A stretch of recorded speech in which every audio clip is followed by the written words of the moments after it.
అందరికీ నమస్కారం. నేను ఒక చిన్న ఇంపార్టెంట్ న్యూస్ ని మీతో షేర్ చేసుకోవాలనుకుంటున్నాను. అదేంటంటే కేరళలో ప్రబలుతున్న బ్రెయిన్ ఈటింగ్ అమీబా గురించి, ఇంకా నిఫా వైరస్ గురించి. సో మీ ఇంట్లో ఎవరైనా మాల వేసుకున్నట్లయితే, ఈ టైంలో అందరూ కూడా మాల వేసుకుంటారు కదా, లేదంటే మీ పక్క ఇంటి వాళ్ళు, మీ బంధువులు, లేదంటే మీకు తెలిసిన వాళ్ళు ఎవరైనా మాల వేసుకుని అయ్యప్ప దర్శనార్థం వెళ్తున్నట్లయితే వాళ్ళకి ఈ విషయాన్ని ప్రతి ఒక్కరికి షేర్ చేయండి. ప్రతి ఒక్కరికి ఖచ్చితంగా రీచ్ అవ్వాలి. వాళ్ళ ప్రాణాలు వాళ్ళు సేవ్ చేసుకోగలగాలి. హాయ్, నేను మీ doctor Srikari, homeopathy physician. So important thing ఏంటంటే అది బ్రెయిన్ ఈటింగ్ అమీబా అని అంటున్నారు. ఎక్కువగా ఎక్కడ ఉంటుంది అంటే నదుల్లోనూ, పాండ్స్ లోనూ, లేదంటే స్టాగ్నెంట్ గా ఉన్న వాటర్ లోను, వార్మ్ రిసోర్సెస్ ఏదైతే ఉంటాయో వాటిల్లో ఎక్కువగా ఈ బ్రెయిన్ ఈటింగ్ అమీబా ఉన్నట్లు Kerala government వెలువడించింది.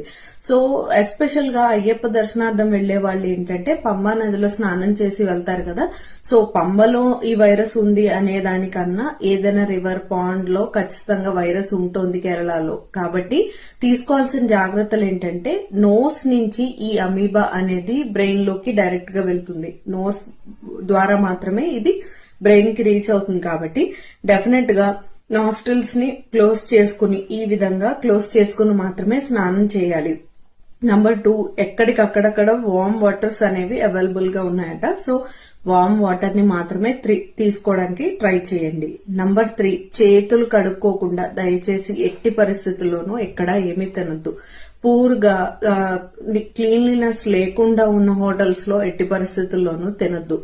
4th important thing, me friends and ఫ్యామిలీలో లేదంటే మీకు తెలిసిన వాళ్ళు ఎవరైనా సరే కేరళ ట్రిప్ వెళ్తున్నట్లయితే వాళ్ళు ఖచ్చితంగా అక్కడ పూల్స్ లోను, swimming pools, poorly chlorinated things లోను అస్సలు స్నానం చేయొద్దు.